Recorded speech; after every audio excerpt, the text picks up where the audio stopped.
그 작품 뜯어보세요. 그 붉은 비단 안쪽에 제 피눈물이 박혀 있으니까요. 저는 떨리는 손으로 전시장 한가운데를 가리켰습니다. 평생 남에게 큰 소리 한 번 못 치고 살았던 제가 70평생 처음으로 악을 쓰고 있었습니다. 화려한 조명 아래 걸린 저 조각보. 사람들은 저걸 명장 최영숙의 걸작이라 부르더군요. 하지만 저건 제 겁니다. 제 굽은 손가락 마디마디가 쑤셔가며 밤새워 기운 제 영혼입니다. 이야기는 2년 전 유난히 벚꽃이 흐드러지게 피던 봄날로 거슬러 올라갑니다. 제 손은 참 못생겼습니다. 40년 넘게 마르지 않았던 물기, 독한 락스 냄새, 그리고 뜨거운 곰국 솥단지에 데인 흉터들. 그게 제 훈장인 줄 알고 살았습니다. 자식들 다 출가시키고 남편 정년퇴직하고 나니 덩그러니 남은 건 텅 빈 집과 욱신거리는 관절염뿐이더군요. 우울증이 올 뻔했습니다. 아니, 왔었는지도 모르죠. 하루 종일 멍하니 창밖만 보다 해가 지는 날이 태반이었으니까요. 그러다 우연히 동네 문화센터 팜플렛을 주었습니다. 전통 규방공예 교실, 당신의 마음을 잇습니다. 그 문구가 왜 그렇게 사무치던지 홀린 듯 등록을 했습니다. 처음 바늘을 잡던 날 강사님이 제 바느질 솜씨를 보고 깜짝 놀라시더군요. 어머, 회원님, 바늘땀 고른 것 좀 보세요. 기계로 박은 것보다 더 정교해요. 예전에 배우셨어요. 아니에요. 그냥 평생 떨어진 양말 꿰매고 단추 달던 솜씨인걸요. 쑥스러워 얼굴을 붉혔지만 가슴 한구석이 간질간질했습니다. 누군가에게 칭찬받는 게 얼마 만인지 기억도 안 났으니까요. 자투리 1000조각을 이어붙여 알록달록한 보자기를 만드는 일. 그건 단순히 천을 잇는 게 아니었습니다. 갈기갈기 찢겨나간 제 지난 세월을 예쁘게 기워내는 치유의 시간이었습니다. 그곳에서 영숙이를 다시 만났습니다. 최영숙. 여고 시절 단짝이었지만 사는 게 바빠 연락이 끊겼던 친구. 그 친구는 문화센터 원장이 되어 있더군요. 곱게 늙었다는 말이 딱 어울리는 모습이었습니다. 주름 하나 없는 팽팽한 피부, 우아한 개량 한복, 손목에서 반짝이는 빛이 팔찌. 늘어진 티셔츠에 파마머리를 한저와는 딴 세상 사람 같았습니다. 명자야, 세상에 이게 누구니? 박명자 아니니? 영숙이는 원장실로 저를 데려가 향긋한 꽃차를 내주었습니다. 고상한 클래식 음악이 흐르는 원장실은 곰팡내 나는 우리 집 반지하 방과는 공기부터 달랐습니다. 너 여기서 수업 듣는다며? 강사님이 입이 마르게 칭찬하더라. 솜씨 좋은 수강생이 왔다고. 그게 너일 줄은 몰랐네. 그냥 소일거리로 하는 거야. 늙어서 주책이지 뭐. 주책이라니. 명자야, 내가 만든 것 좀 보여줘봐. 가방에서 주섬주섬 며칠 전 완성한 못이 조각보를 꺼냈습니다. 영숙이의 눈이 순간, 아주 짧은 순간 번뜩였습니다. 마치 먹잇감을 발견한 맹수처럼요. 하지만 그때 저는 그 눈빛의 의미를 몰랐습니다. 세상에, 명자야. 너 색감 쓰는 감각이 보통이 아니다. 이쪽 빛이랑 자주색 배합한 것 좀 봐. 이건 예술이야. 친구의 칭찬에 저는 구름 위를 걷는 기분이었습니다. 그날부터 영숙이는 저를 끔찍이 챙겼습니다. 수업료도 내지 말라고 하고 비싼 원단도 아낌없이 내주었습니다. 점심이면 맛집에 데려가 비싼 밥을 사주며 제 손을 잡고 말했죠. 명자야, 넌 내 보물이야. 40년 만에 찾은 보석. 저는 그 말이 너무 고마워서 밥값이라도 하려는 마음에 밤을 새워 바느질을 했습니다. 남편이 혀를 찰 정도였죠. 임자, 그만 좀 하고 자, 눈 나빠져. 그리고 그 원장이라는 친구, 너무 믿지 마. 공짜 좋아하는 사람 치고 좋은 사람 못 봤어. 당신은 몰라서 그래요. 영숙이가 얼마나 좋은 친구인데. 나 늑막에 기 좀 펴보라고 응원해주는 유일한 사람이야. 남편의 걱정을 잔소리로 치부했습니다. 영숙이는 제게 조금씩 더 많은 것을 요구하기 시작했습니다. 명자야, 이번에 우리 센터 로비에 걸 작품이 하나 필요한데 내 솜씨가 딱이야. 그냥 연습 삼아 하나 만들어 볼래? 내 이름 걸고 전시하는 건 아니고 그냥 분위기 전환용으로. 내 걸 누가 본다고. 그래도 내가 원한다면 해볼게. 저는 2달을 꼬박 매달려 가로 세로 1미터가 넘는 대작을 만들었습니다. 제목은 봄바람이라 지었습니다. 제 인생에도 늦은 봄바람이 불기를 바라는 마음을 담았죠. 특히 중앙에는 돌아가신 친정어머니가 남겨주신 낡은 붉은색 한복 안감을 잘라 꽃술처럼 박아 넣었습니다. 저만 아는 어머니와의 비밀 표식이었습니다. 작품을 완성해 영숙이에게 건네던 날, 영숙이는 작품을 받아들고 묘한 미소를 지었습니다. 수고했다. 명자야. 이건 내가 잘 보관할게. 보관이라는 단어가 조금 걸렸지만 저는 친구를 믿었습니다. 하지만 그 믿음이 깨지는 데는 그리 오랜 시간이 걸리지 않았습니다. 일주일 뒤 문화센터에 갔다가 우연히 강사들의 수군거림을 듣게 되었습니다. 이번에 원장님이 도지사상 받으신 작품 봤어요? 색감이 완전히 달라졌던데 사람이 갑자기 변하면 죽는다더니 솜씨가 신들린 것 같더라니까. 심장이 쿵 내려앉았습니다. 설마 아니겠지. 설마 내 친구 영숙이가. 떨리는 가슴을 안고 원장실 문을 두드리려던 찰나 안에서 영숙이의 통화 소리가 들려왔습니다. 아유, 별 말씀으로. 제가 밤새 영감을 받아 만든 거예요. 네, 인터뷰요? 물론이죠. 이번 작품 봄의 왈츠는 제 인생작이니까요. 봄의 왈츠.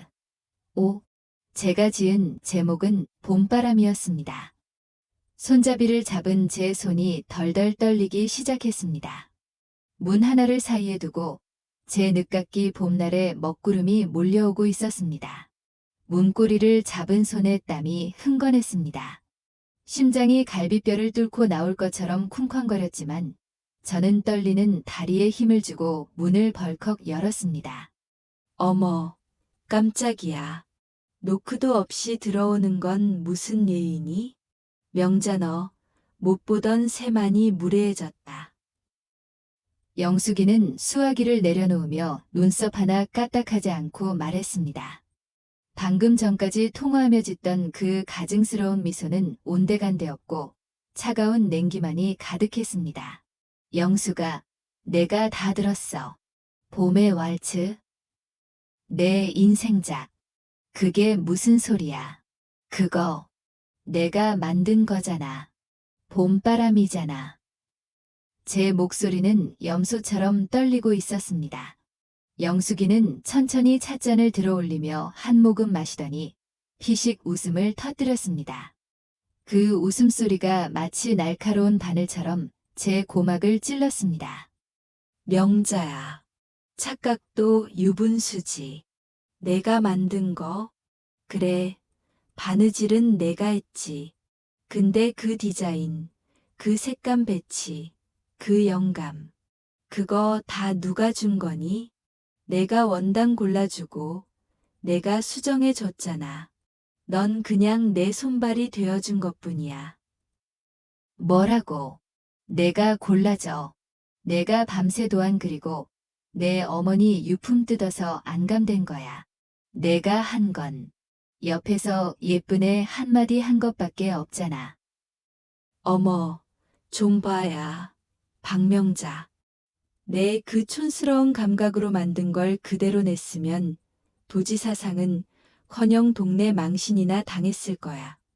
내가 마무리 터치 안 했으면 그건 그냥 걸레 조각이었다고. 내가 널 작가 대접이라도 해주니까 눈에 뵈는 게 없니? 머리가 핑 돌았습니다. 30년 지기 친구의 입에서 나왔다고는 믿을 수 없는 독설이었습니다. 제가 알던 우아한 최영숙은 그 자리에 없었습니다. 오로지 탐욕과 오만으로 뭉친 낯선 괴물만이 앉아있을 뿐이었습니다. 돌려줘.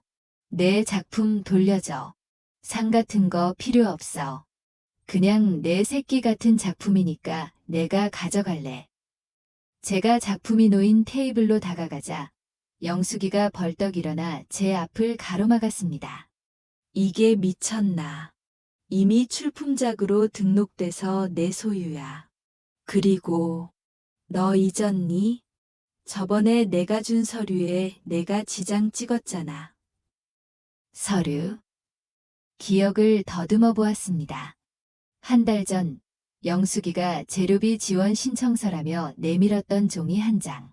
글씨가 작아 잘 보이지 않았지만 친구를 믿고 덜컥 지장을 찍어줬던 기억이 났습니다. 거기에 분명히 써 있어. 센터 내에서 제작된 모든 창작물의 저작권은 센터장에게 귀속된다고. 넌 그냥 내 하청업자였다고. 법적으로 아무 문제 없어. 다리에 힘이 풀려 그 자리에 주저앉고 말았습니다. 믿었던 도끼에 발등이 찍힌다는 말이 이런 거였군요. 아니, 발등이 아니라 가슴 한복판이 난도질당한 기분이었습니다. 영숙이는 서랍에서 흰 봉투 하나를 꺼내 제 앞에 툭 던졌습니다. 마치 거지에게 적선하듯 말이죠. 자, 수고비야. 넉넉히 넣었어. 내 남편 연금보다 많을 거다. 이거 가지고 가서 맛있는 거나 사 먹고 조용히 있어. 괜히 동네방네 떠들고 다니다가 명예훼손으로 고소당하지 말고. 나 이 지역 유지인 거 알지? 저는 봉투를 집어들어 영숙이의 얼굴에 뿌렸습니다. 돈다발이 허공에 흩날렸습니다. 더러워. 너 정말 더러운 년이구나. 내 피땀을 돈 몇 푼으로 사려고 해. 내가 멍청해서 속았는지는 몰라도 내 자존심까지 팔진 않아. 하, 자존심. 늙은이 자존심이 밥 먹여주니? 그래, 어디 해볼 테면 해봐. 사람들은 명장인 내 말을 믿을까? 아니면 치매 기운 있다고 소문난 내 말을 믿을까? 치매라니. 있지도 않은 병까지 들먹이며 협박하는 영숙이의 모습에 저는 말문이 막혔습니다. 도망치듯 원장실을 빠져나왔습니다. 등 뒤에서 영숙이의 비릿한 웃음소리가 따라오는 것만 같았습니다. 집으로 돌아오는 길, 세상이 온통 잿빛으로 보였습니다. 하지만 진짜 지옥은 그때부터였습니다. 다음 날부터 문화센터 출입이 막혔습니다. 입구의 경비원이 난처한 표정으로 저를 막더군요. 저기, 박 여사님, 죄송합니다. 원장님 지시로 출입 금지되셨어요. 회원들한테 돈을 빌리고 안 갚았다는 민원이 들어왔다던데. 기가 막혔습니다. 제가 돈을 빌리다니요. 알고 보니 영숙이가 제가 던지고 나온 그 돈 봉투를 마치 제가 훔치려다 들킨 것처럼 소문을 낸 것이었습니다. 함께 수업을 듣던 회원들조차 저를 보면 수군거리고 피했습니다. 어머, 저 사람이야. 원장님 믿고 까불다가 돈 훔치다 걸렸다는 사람이? 쯧쯧, 늙어서 욕심부리면 저렇게 돼. 원장님이 얼마나 잘해줬는데 은혜를 원수로 갚네. 해명하려 했지만 아무도 들어주지 않았습니다. 영숙이는 이미 지역신문 일면에 대문짝만하게 실려 있었습니다. 전통의 맥을 잇다. 최영숙 명장. 도지사상 수사. 사진 속에서 영숙이는 제가 만든 조각보를 배경으로 우아하게 웃고 있었고 그 기사 어디에도 제 이름 박명자 석자는 없었습니다. 집에 돌아와 끙끙 앓아누웠습니다. 억울해서 잠이 오지 않았습니다. 화병이란 게 이런 거구나 싶었습니다. 가슴 속에 뜨거운 불덩이가 들어앉아 식도를 태우는 것 같았습니다. 남편이 끓여온 죽도 넘어가지 않았습니다. 임자, 왜 그래? 어디 아파? 그 친구가 뭐래? 남편의 걱정 어린 눈빛을 보니 왈칵 눈물이 쏟아졌습니다. 하지만 차마 말할 수 없었습니다. 당신 말이 맞았다고, 내가 바보같이 당했다고 말하기엔 제 자존심이, 아니 제 자신이 너무 비참했습니다. 그때 제 핸드폰이 울렸습니다. 모르는 번호였습니다. 힘없는 목소리로 전화를 받았습니다. 여보세요. 혹시 박명자 선생님 되십니까? 저는 문화센터 갤러리 큐레이터 김민수라고 합니다. 드릴 말씀이 있어서. 갤러리 큐레이터. 영숙이 밑에서 일하는 사람. 덜컥 겁부터 났습니다.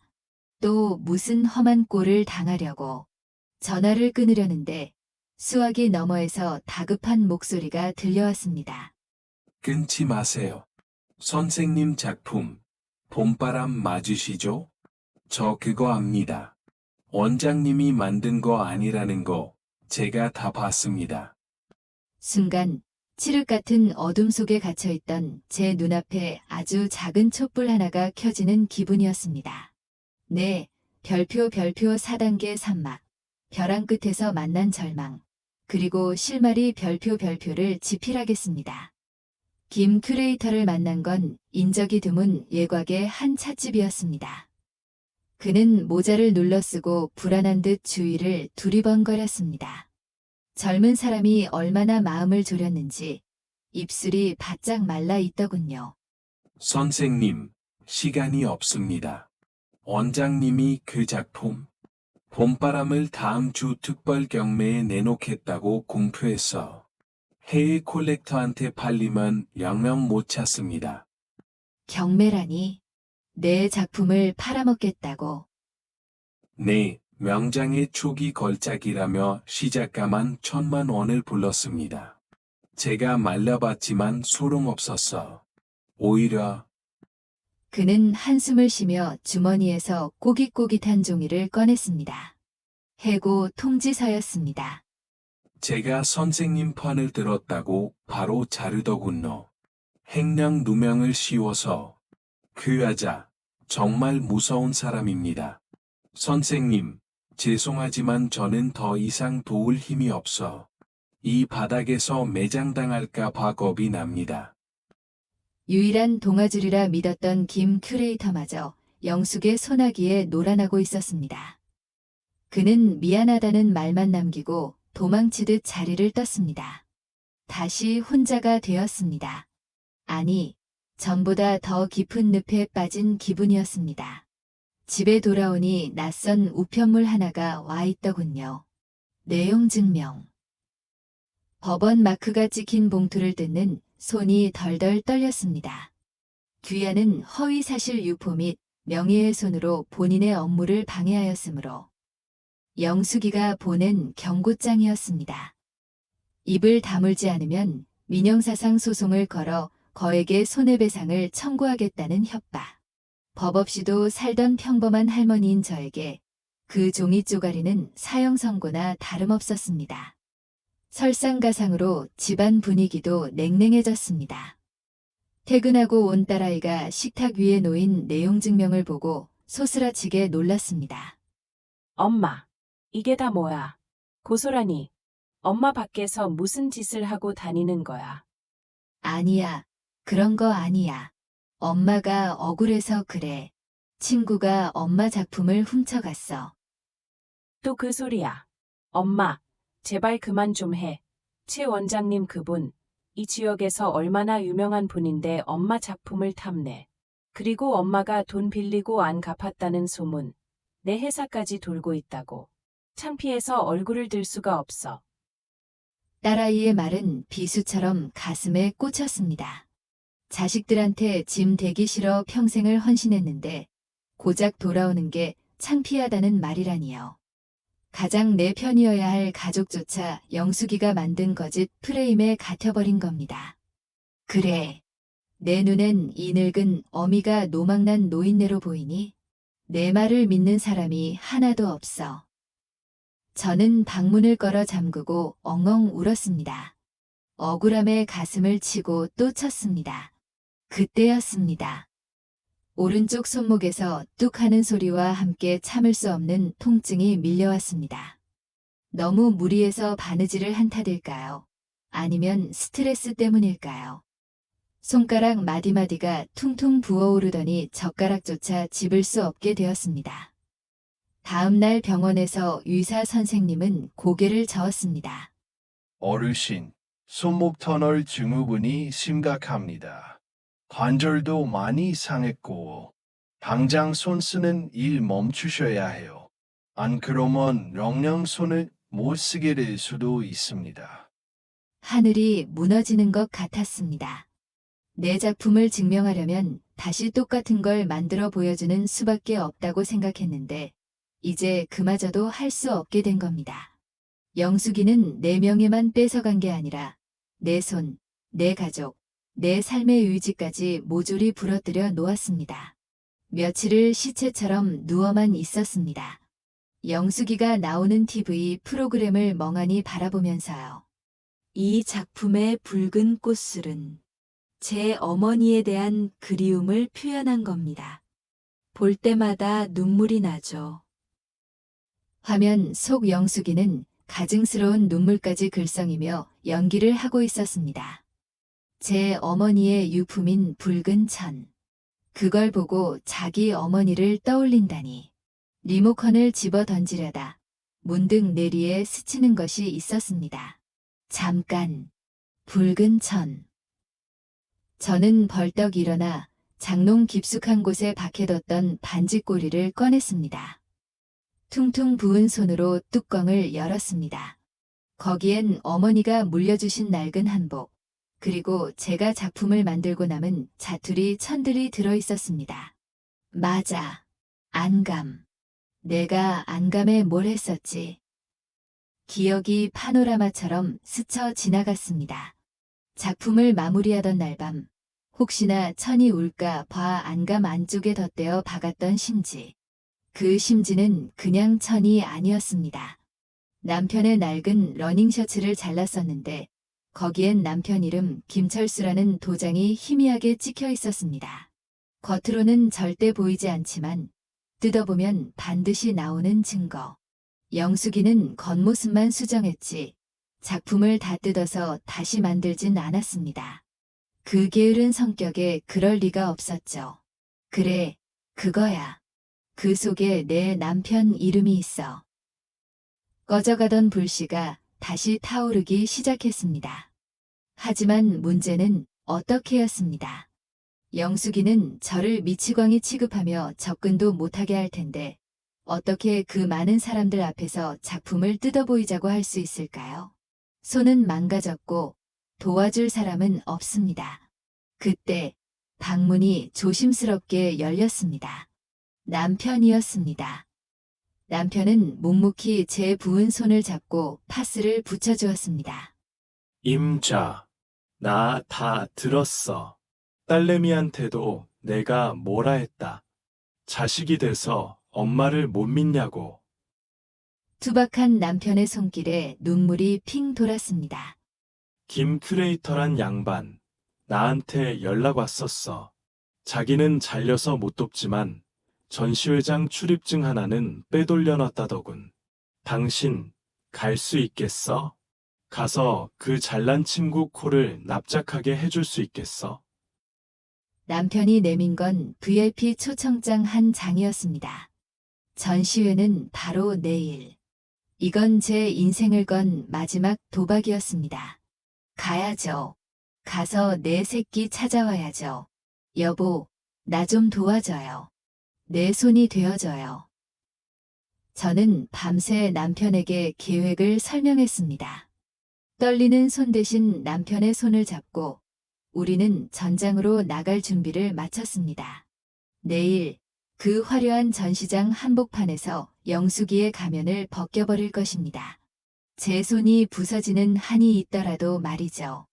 전시회장은 그야말로 별천지였습니다. 호텔 연회장 같은 화려한 샹들리에 아래 잘 차려입은 사람들이 샴페인 잔을 들고 웃고 떠들고 있었습니다. 그 한가운데 오늘의 주인공 최영숙이 여왕처럼 서 있었습니다. 황금색 한복을 차려입고 마이크를 잡은 채 교양 있는 척 연설을 하고 있더군요. 이 작품 봄의 왈츠는 제 영혼의 고백입니다. 40년 외길 인생, 오직 전통만을 생각하며 한 땀 한 땀. 구역질이 났습니다. 제 남편이 제 손을 꽉 잡아주었습니다. 투박하고 거친 그 손이 오늘따라 왜 그리 든든하던지요. 우리는 당당하게 레드카펫을 밟고 단상 앞으로 걸어갔습니다. 남루한 옷차림의 노부부가 등장하자 사람들 시선이 집중되었습니다. 영숙이의 눈이 동그랗게 커졌습니다. 당황한 기색이 역력했습니다. 아니, 경비원 어디 있어요? 잡상인이 들어왔잖아요. 보안 요원들이 달려오려 하자 남편이 앞을 막아서며 우렁차게 소리쳤습니다. 비켜라. 내 아내가 할 말이 있다는데 누가 막는 거야? 장내가 순식간에 찬물을 끼얹은 듯 조용해졌습니다. 저는 떨리는 다리에 힘을 주고 영숙이를 똑바로 쳐다보며 입을 열었습니다. 최영숙 씨, 영혼의 고백이라고요? 남의 영혼을 훔쳐놓고 말이 너무 번지르르하네. 뭐야. 박명자, 너 미쳤니? 여기가 어디라고 행패야. 치매 노인네가 헛소리하는 거니까 다들 신경 쓰지 마세요. 빨리 끌어내. 영숙이는 마이크에 대고 소리쳤지만 기자들의 카메라는 이미 저를 향하고 있었습니다. 저는 주머니에서 작은 가위를 꺼냈습니다. 사람들이 어머, 흉기 아니야 하며 수군거렸습니다. 다들 잘 들으세요. 저기 걸린 저 작품 최영숙 씨가 만든 거 아닙니다. 제가 만들었습니다. 증거요? 지금부터 보여드리죠. 제가 작품 쪽으로 다가가려 하자 영숙이가 사색이 되어 가로막았습니다. 안 돼. 감히 어딜 손대. 저게 얼만 줄 알아. 내가 평생 벌어도 못 갚을 돈이야. 비켜.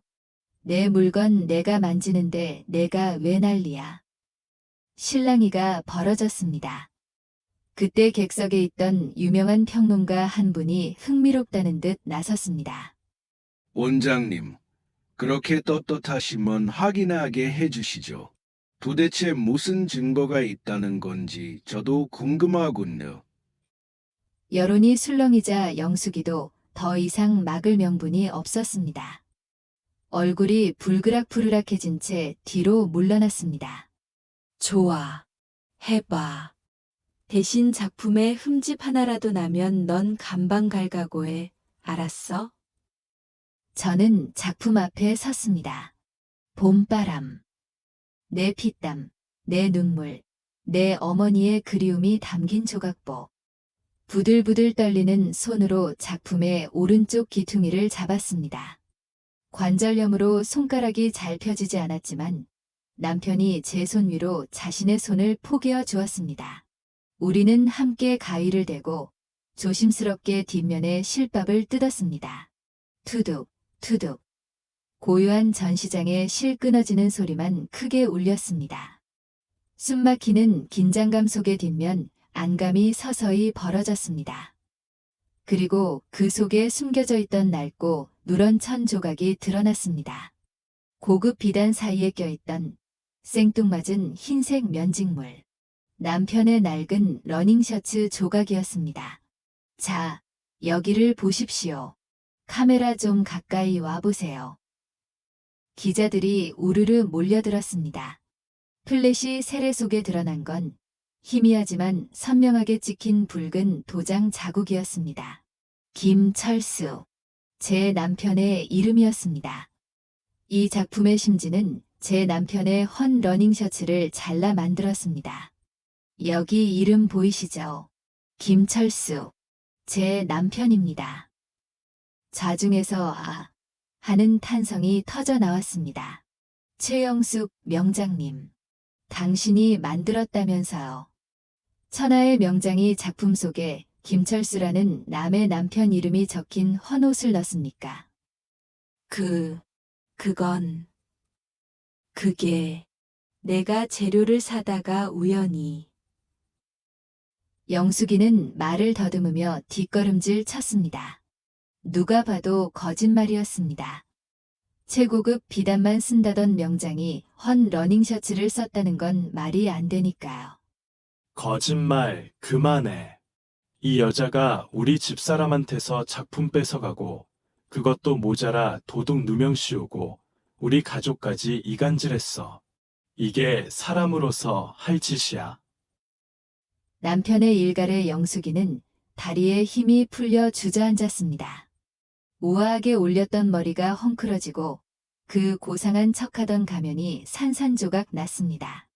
사람들의 시선이 경멸로 바뀌었습니다.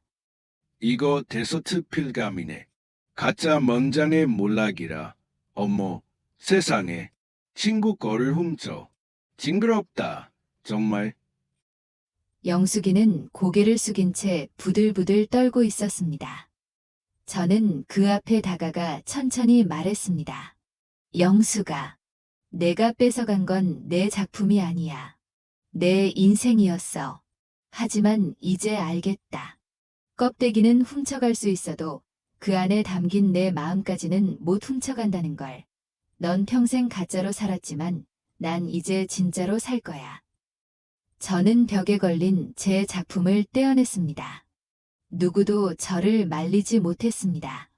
작품을 가슴에 안고 돌아서는 제 등 뒤로 영숙이의 울부짖는 소리가 들렸지만 뒤돌아보지 않았습니다. 전시장 문을 나서는 순간 쏟아지는 햇살이 그렇게 눈부실 수가 없었습니다. 제 손을 잡은 남편이 씩 웃으며 말했습니다. 임자, 오늘 진짜 멋있네. 속이 다 시원하다. 그제야 참았던 눈물이 왈칵 쏟아졌습니다. 하지만 그건 슬픔의 눈물이 아니었습니다. 내 자신을 지켜냈다는 뜨거운 환희의 눈물이었습니다. 그날의 소동 이후 1년이라는 시간이 흘렀습니다. 동네는 한동안 그 이야기로 시끌벅적했지요. 가짜 명장 사건. 뉴스에도 짧게 나왔더군요. 문화센터 원장이 수강생의 작품을 도용하고 보조금을 횡령한 혐의로 구속되었다는 소식. 영숙이는 그 길로 바닥까지 추락했습니다. 명예는 땅에 떨어졌고 평생 쌓아 올린 공든 탑은 무너졌습니다. 들리는 소문으로는 빚더미에 앉아 먼 지방으로 야반도주하듯 떠났다고 하더군요. 가끔의 친구로서 씁쓸한 마음이 들기도 합니다.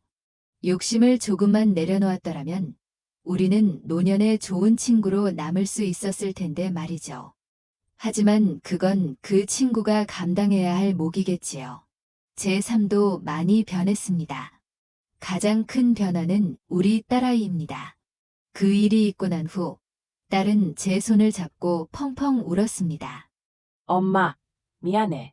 정말 미안해. 엄마를 믿어주지도 못하고. 내가 나쁜 딸이야. 아니다. 내가 뭘 알아서 그랬겠니. 엄마는 괜찮아. 우리 딸이 이렇게 엄마 편 들어주니 세상 부러울 게 없다. 딸은 이제 제 가장 든든한 지원군이 되었습니다. 주말이면 남편과 사위, 손주들까지 온 가족이 둘러앉아 제 바느질을 구경하곤 합니다. 남편은 아예 제 전용 매니저를 자처하고 나섰습니다. 무거운 원단은 본인이 다 드러나르고 돋보기 안경도 닦아주며 곁을 지킵니다. 무뚝뚝하던 그 양반이 이렇게 변할 줄 누가 알았겠습니까? 이 또한 인생의 재미난 반전이지요. 그리고 제 손가락. 의사 선생님 말씀대로 무리한 작업은 이제 힘듭니다. 예전처럼 밤새워 바느질을 할 수는 없게 되었지요. 하지만 포기하지 않았습니다. 속도는 느려졌지만 한 땀 한 땀 더 정성을 들여 깊습니다. 빨리 가는 것보다 바르게 가는 것이 중요하다는 걸 배웠으니까요. 지금 저는 작은 공방을 하나 운영하고 있습니다. 거창한 간판도 없습니다. 그냥 집 앞마당 한 켠을 개조해 만든 명자의 바느질 방입니다. 이곳에서 동네 사람들에게 조각보를 가르칩니다. 수강료는 없습니다. 대신 따뜻한 차 한 잔과 살아가는 이야기면 충분합니다. 선생님, 2,000 조각들은 색이 너무 안 어울리는데 버릴까요? 수강생 한 분이 묻더군요. 저는 웃으며 고개를 저었습니다. 버리지 마세요. 세상에 쓸모없는 1,000 조각은 없답니다. 안 어울릴 것 같은 색도 맞대어 꿰매놓으면 서로 어우러져서 기가 막힌 무늬가 나오거든요. 우리 인생도 그래요. 슬픈 날, 기쁜 날, 억울한 날. 그 조각들이 다 모여서 결국엔 근사한 작품이 되는 거예요. 사람들이 고개를 끄덕입니다. 그 눈빛 속에서 저는 제 말이 그들의 마음에 닿았음을 느낍니다. 그게 도지사상보다, 명장 타이틀보다 훨씬 값진 상이더군요. 저기 창가에 제 작품 봄바람이 걸려 있습니다. 되찾아온 그 작품을 볼 때마다 생각합니다. 만약 영숙이의 배신이 없었다면 저는 여전히 제 재능을 모른 채 부업되기로 살았을지도 모릅니다. 그 아픔이 있었기에 제가 세상 밖으로 나올 용기를 낼 수 있었던 것이지요. 그러니 어찌 보면 그 시련조차 제 인생이라는 조각보의 한 조각이었던 셈입니다. 여러분, 혹시 지금 억울하고 힘든 일을 겪고 계신가요? 믿었던 사람에게 배신당해 가슴을 치고 계신가요? 너무 절망하지 마세요. 그 상처, 그 아픔도 언젠가는 당신의 인생을 더 아름답게 만드는 무늬가 될 겁니다. 저처럼 말이죠. 70이 넘은 저도 이렇게 다시 꽃을 피웠는데 여러분이라고 못할 게 뭐가 있겠습니까? 여보, 수강생들 오시겠다. 차물 올려놨어. 아이고, 벌써 다 끓여놨지. 김 매니저가 그 정도도 안 해놨을까봐. 남편의 너스레에 웃음이 터집니다. 창밖으로 따스한 햇살이 쏟아져 들어옵니다. 오늘도 바느질하기 딱 좋은 날입니다. 제 인생의 진짜 봄날은 바로 지금부터입니다. 오늘 명자 씨의 이야기 어떠셨나요? 믿었던 사람에게 배신당해 흘린 눈물, 혹시 여러분도 겪어보셨나요? 하지만 명자 씨처럼 그 상처마저 아름다운 무늬로 만들어낼 수 있다는 걸 잊지 마세요. 여러분의 생각, 그리고 여러분만의 인생 조각보 이야기가 있다면 댓글로 들려주세요. 여러분의 사연이 다른 분들에게 큰 힘이 됩니다. 이 이야기가 마음에 와닿으셨다면 구독과 좋아요 꼭 눌러주세요. 다음에도 가슴 따뜻하고 속 시원한 이야기로 찾아뵙겠습니다. 늘 건강하시고 행복하세요.